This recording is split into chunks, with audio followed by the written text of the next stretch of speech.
Let's discuss more now with Democratic Congresswoman Madeleine Dean of Pennsylvania. She sits on the Foreign Affairs Committee. And Congresswoman, just to start off, based on what we know so far about today's meeting between the Israeli Prime Minister and President Trump, what's your level of optimism that the second phase of the ceasefire deal could come into effect sometime soon? Well, Phil, good to be with you. I want to say that I'm pleased that the president met with Prime Minister Netanyahu today and yesterday with the president of Ukraine, Mr. Zelensky.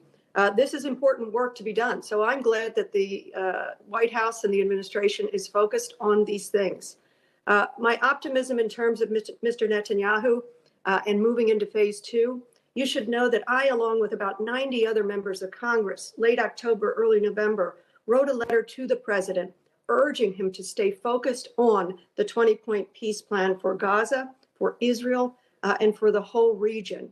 And in that letter, we did say, number one, Hamas must disarm and return the hostages. As you know, and as was reported, the one remaining hostage, the family of that hostage is in Mar-a-Lago tonight.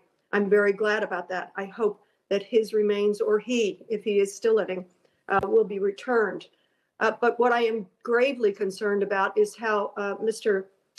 Trump doesn't seem to stay focused long enough on what is going on. The second point of our letter was to make sure that he holds Mr. Netanyahu and the Israeli coalition to the returning of all of the humanitarian aid that is necessary, and of course the rebuilding of Gaza.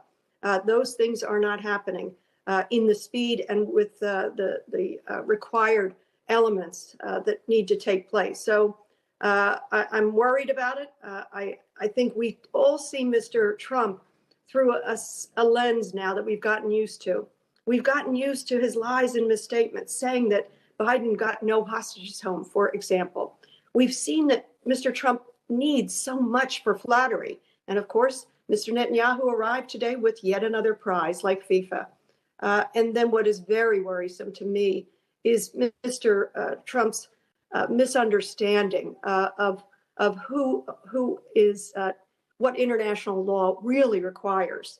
So those things are worrisome to me, but I'm very pleased that the president has met with both of these leaders who are in grave conflicts. Yeah, it's certainly credit for staying on these very, very critical issues late in the year. I know this has been a huge focus of the administration in both of these conflicts throughout the course of the year. I think the question, which I think you're alluding to, is the ability to actually follow through to whatever the outcome is expected to be or whatever the aspired outcome would be. And that includes on the Russia and Ukraine war. Critics arguing that the president has really kind of tried to browbeat Ukraine, President Zelensky, into a peace deal that involves huge concessions, even though it's obviously the victim of an unprovoked invasion. The war has been going on for nearly 4 years now. Do you think Ukraine should be compromising when it comes to land issues like that at this point? Again, I'm just pleased that they are talking. It is critically important that they are talking. As a member of Foreign Affairs, I had the great honor of traveling to Kyiv and meeting with the president there during this war. I want nothing more than for peace in Ukraine. Do you know, does the world know that more civilians have died in 2025 in Ukraine than in the years previous? As you said, February 24th will mark 4 years. And worrisome to me is that, well, these two phone calls, the sandwich phone calls of before and after meeting with President Zelensky at Mar-a-Lago, speaking to Mr. Putin.